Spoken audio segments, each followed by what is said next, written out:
Hi you guys, welcome to my video. This video today is about what is Hollywood's obsession with putting men in dresses, particularly black men. Now, apparently, you can't be successful in Hollywood if you're a black man unless you put on a dress.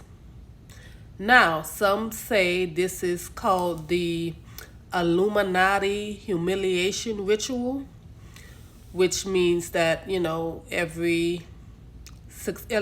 order for these men to reach the level of success they want to reach, they have to do the humiliation ritual, which is wear a dress. Now, my thoughts is, so is only the men invited to be a part of the Illuminati? Is there no women in the Illuminati? Because I haven't seen any women have to, do any type of humiliation ritual in order to be successful in Hollywood. So what would be the humiliation ritual for women?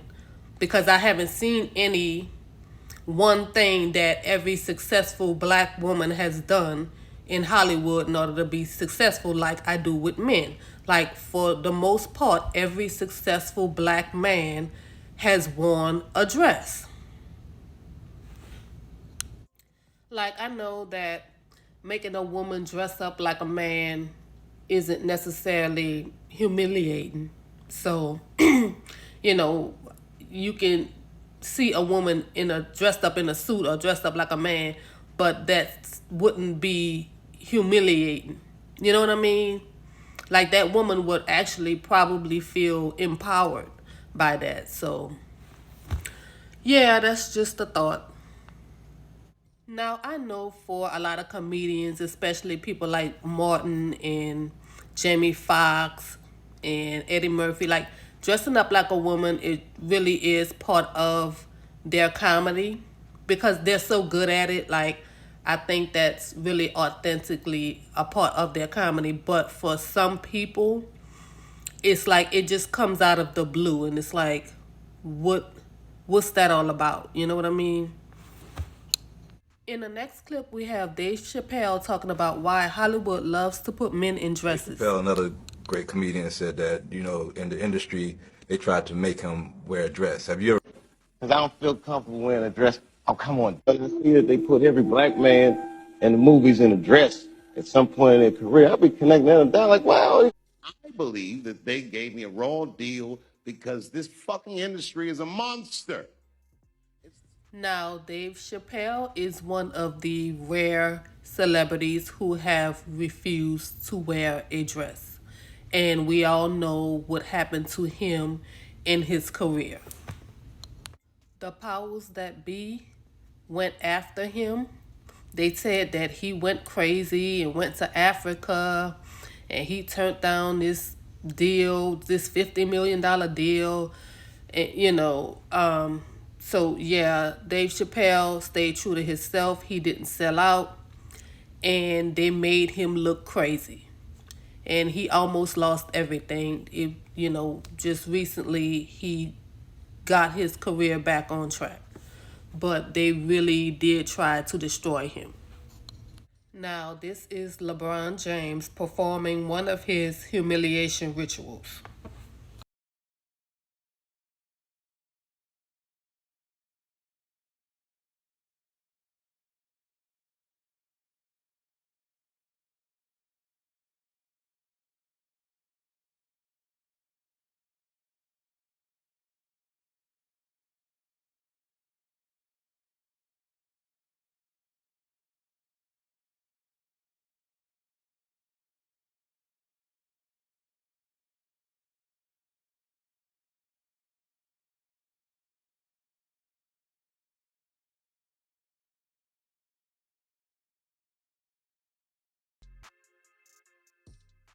Now, come on, LeBron James is a basketball star. Why? What does he need to do this for? I can understand if he was an actor. As far as actors are concerned, when they dress in drag, they could just say it's just them being actors.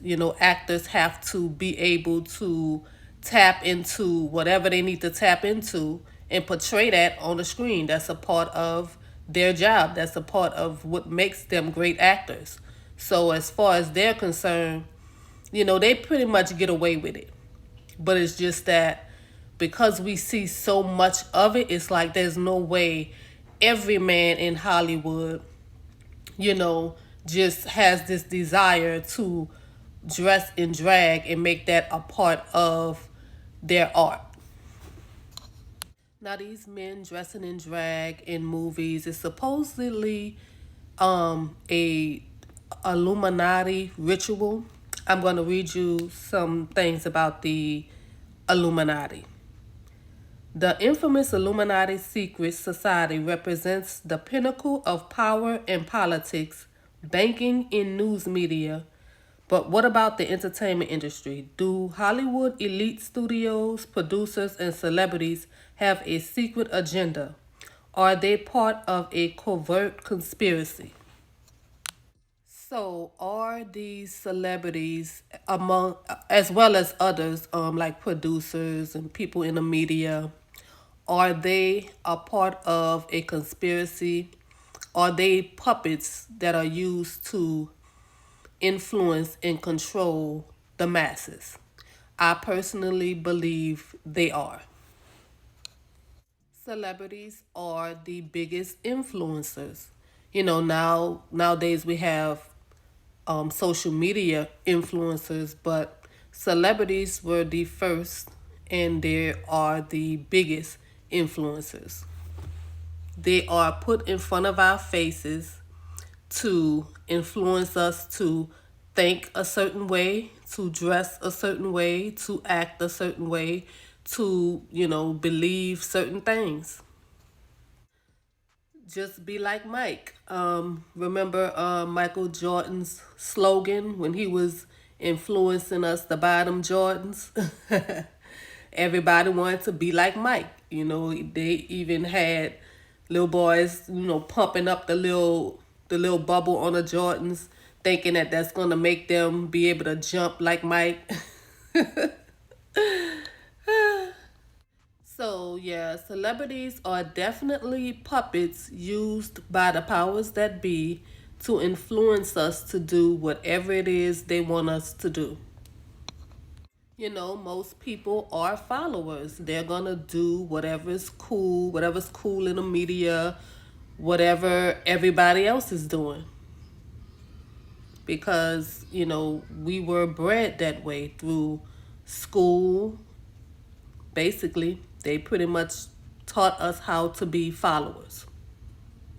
Hollywood uses celebrities and entertainment as a powerful propaganda tool to shape our culture, attitudes, behaviors, and to promote corrupted government policies and programs.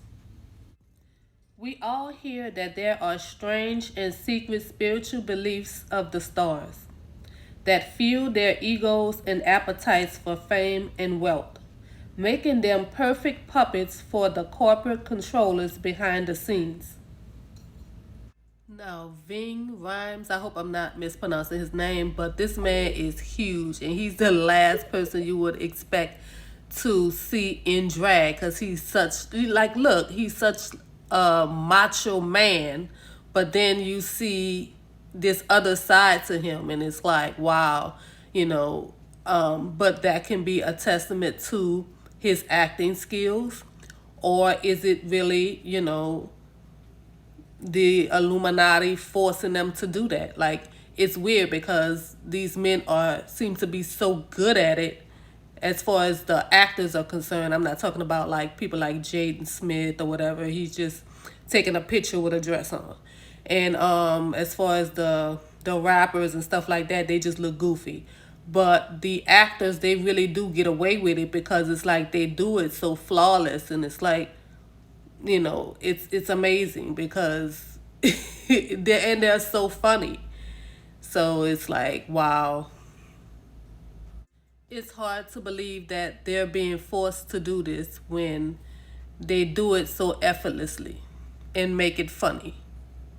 Joanna Man, that's one that's one of my favorite movies. I forget his name though, but great actor. Dennis Rodman, he seems to be, just one of those dudes. So him dressing in drag honestly didn't even seem that weird because he's just a different kind of dude. So, and Prince, he's another one that's just a different type of dude. He seemed like he has always been in touch with his femininity. Like him being in a dress, again, doesn't seem weird. Like he's like a Dennis Rodman type character.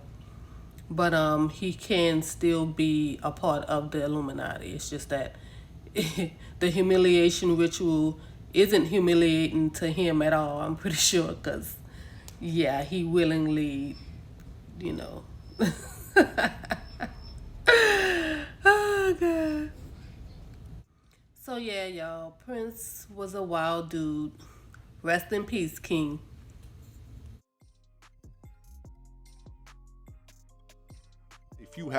Unless you have sex with me, you're not going to get this role. And she said yes. Wow.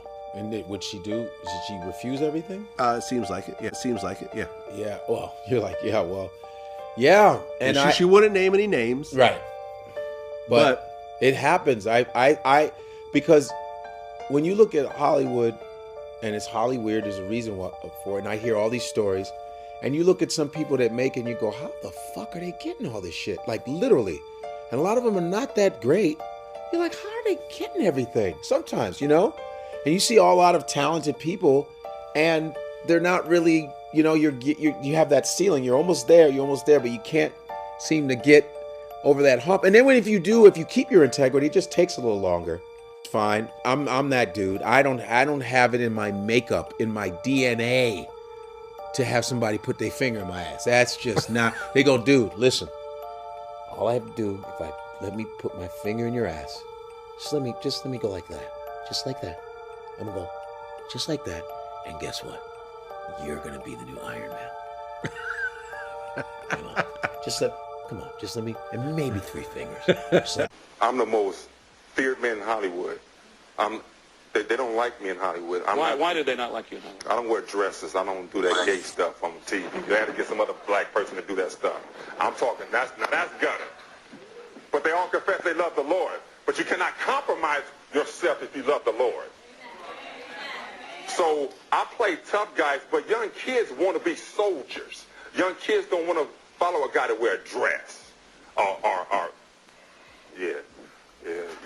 You know what I'm talking about. I mean, I'm a conspiracy theorist to a degree. Like when I connect dots that maybe shouldn't be connected, I don't know.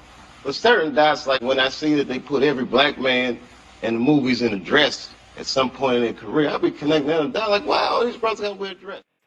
What we gonna do right here is go back. Way back. Back into time.